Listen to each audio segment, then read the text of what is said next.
A semana 5 foi uma semana de lavadas e de viradas. Olá, olá! Tá começando mais um vídeo aqui do The Information, eu sou o Pedro Bragolin e vamos que vamos hoje então conversar sobre a semana 5 da NFL e aprofundar um pouco que foi o domingão de National Football League, domingão onde a gente teve viradas e lavadas, e aí a gente vai conversar um pouquinho sobre isso, pegando principalmente o primeiro horário, que dá pra dizer que foi o horário das lavadas. A gente tem algumas impressões, e eu acho que a primeira delas é que a temporada dos Ravens foi pro saco. Uma derrota por 44-10 em casa, Houston, Texas passeou no jogo, fez o que quis no ataque e na defesa. No primeiro quarto, a defesa dos Ravens ainda conseguiu criar uma dificuldade um pouco maior no começo da partida, mas conforme o ataque de Baltimore não conseguia entregar, a gente viu os Texans amassar.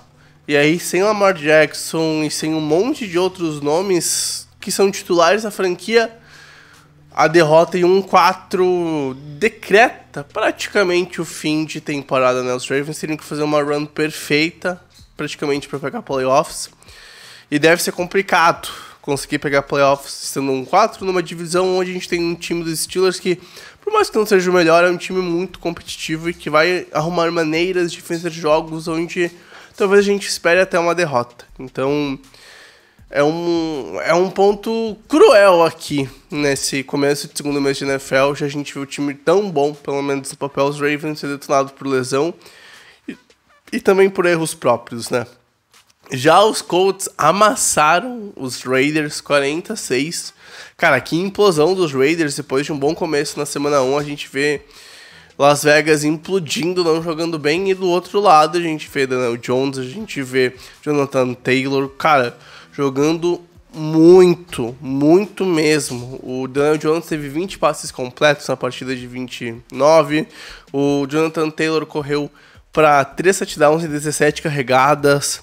A gente vê os nomes das posições mais importantes do Indianapolis Colts aparecendo, e a gente vê até uma boa distribuição de catches para os recebedores dos Colts. Então a gente tem o Ashton Dulin, a gente tem o Josh Downs, o Tyrell Allen, o Michael Pittman aparecendo no jogo aéreo, e a gente vê um time que é de verdade, como a gente falou, a derrota na semana passada não apagaria e não apaga o bom começo de temporada dos Colts, e é um time muito competente, é um time onde a gente consegue ver claramente o plano de jogo, como o ataque funciona, como ele roda e como o Daniel Jones casou como uma luva para esse time, né? E por mais que a gente talvez saiba que o Daniel Jones está performando acima do que ele pode entregar, não dá para tirar o mérito do que ele tá jogando, mas principalmente o jogo terrestre voltou a ser fundamental para esse time. Sempre que o Jonathan Taylor tem um jogo bom, os Colts vencem. E às vezes até quando ele não tem um jogo tão bom assim, o time é competitivo, como foi na semana passada, né? Mas é um time muito alinhado, muito bem desenhado, né? E aí, passando pro lado das viradas, a gente teve o Eagles derrotando o time invicto na NFC. Os Eagles que caíram em casa 21-17 pro time dos Broncos.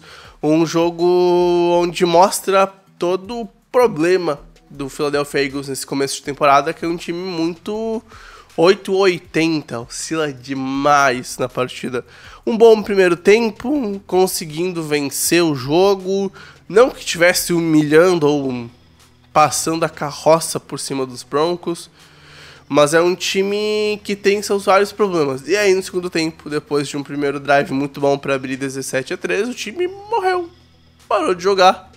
E essa é a tônica desses Eagles, um time perdido em vários momentos da temporada de sua identidade. São dois tempos que tu olha pra franquia e tu vê, pô, esse é os Eagles do ano passado. E a gente vai olhar os números aqui e o Saquon Barkley teve 6 carregadas. Complicado. A gente sabe que a defesa dos Broncos é muito boa, a melhor pressionando o quarterback na NFL, no geral uma das melhores, se não a melhor defesa da National Football League, mas é pouco tu correr 6 vezes com o Saquon Barkley, visto o que esse time fez. Jalen Hurts teve 282 jardas, 2 touchdowns. O grande destaque ofensivo foi o Devonta Smith, com 8 recepções para 114 jardas. Mas, de novo, faltou o A.J. Brown. Saquon Barkley podia ser mais envolvido no plano de jogo também no ataque. Teve 3 catches só. Cara, é um começo bem perdido dos Eagles, dá pra se dizer assim. É um time que claramente tem o que evoluir, não tem como tu negar isso. Mas é um time que tá numa dificuldade para se encontrar. O plano de jogo, primeiro, é o que mais tá matando esse time, poderia correr mais, e a partir do momento que tu não corre tanto com a bola, tu fica em situações perigosas na partida, né? Já no segundo horário, a gente teve a confirmação do atropelo dos Lions, só para fazer uma observação aqui, que time bom de assistir jogar. Lions segue com aquele espírito de Lions que a gente tá acostumado a ver nos últimos anos, e mereceu, e doutrinou, e hoje talvez seja o melhor time da NFL depois das derrotas de Eagles e Bills. E também a questão do bye pros Rams. Hoje, talvez os Lions volte a estar no número 1 na maioria dos Power Rankings, né? Já o time dos Chargers e dos Cardinals, derretimento total. A diferença é que os Chargers derreteu por um bom Commanders, mas derreteu de uma forma feia, abriu 10 pontos e não fez mais nada, o que é bem preocupante. Dustin Herbert, que o segundo jogo ruim, segundo jogo do contra o Steph também, chamadas ruins, plano de jogo ruim, nada funcionou, teve só o primeiro começo e depois parou de novo de funcionar. As dificuldades contra os Giants apareceram aqui novamente. É um time que, cara, já dá pra acender uma alertinha aí, visto que a gente sabe dos Chargers das últimas temporadas. E aí os Cardinals, esse sim é um time que, cara, acho que não tem salvação. 3 semanas seguidas perdendo no último momento do jogo, dessa vez pro fraco Titans, né? Abriu uma grande vantagem e não conseguiu segurar o placar. 22-21, muitos erros, Kyler Murray derretendo também, mas não só a culpa dele, muita gente nesse Cardinals tem culpa por esse 2-3 que não rende tão bem assim, desde lesões, desde coaching staff. Cara, mais um jogo onde o segundo tempo foi tenebroso. Marvin Harrison, por mais que apareceu bem, em alguns momentos o jogo poderia ter mais alvos, poderia ter trabalhado melhor. O Mike Brady também é um cara que poderia aparecer mais nesse jogo. Tem um baita wide receiver, ele tem um dos melhores talentos da NFL. E aí o jogo terrestre, ele é complicado no momento que ele não rende com a consistência que a gente gostaria de ver. E aí quando o Demercado faz a cagada que fez onde soltar a bola um pouquinho antes da endzone, é pra matar, não tem como.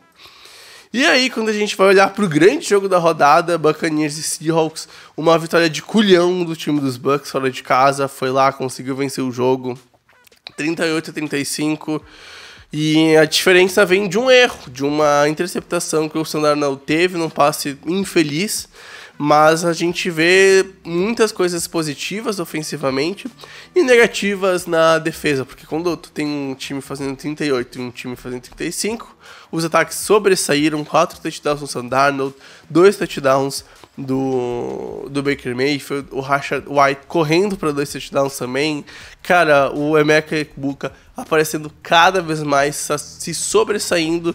Para mim é o melhor wide receiver rookie na NFL nessa temporada até aqui. Um 4-1 bem merecido dos Bucks. E os Seahawks, cara, vacilando em alguns momentos.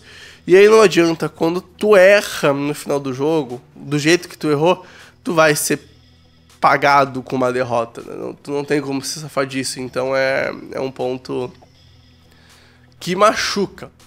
É uma derrota que machuca, visto tudo como é que esse jogo andou ao longo da história da partida, onde os Seahawks tinham tudo para vencer em casa, sofreram no primeiro tempo, tiveram um baita segundo tempo, mas não foi o suficiente, porque no final das contas aqui, cara, quem errou mais foi quem perdeu o jogo. Então acho que tem essa observação, certo, gente? Para quem tá aí, muito obrigado por ter ficado até aqui nesse vídeo. E lembrando, na terça-feira a gente grava o The Infocast a partir das 20 comentando tudo sobre a NFL, e aí a gente também fala do Sunday Night, da vitória dos Patriots sobre os Bills, do Monday Night que ocorre hoje e a gente conversa um pouquinho sobre a NFL no sentido mais global, certo, gente? Foi um prazer inenarrável ter estado com vocês aqui. A gente se encontra no próximo conteúdo nosso. Siga-nos nas nossas redes sociais, @futebol em todas elas. Tamo junto, valeu, ó. Um beijo, tchau, tchau.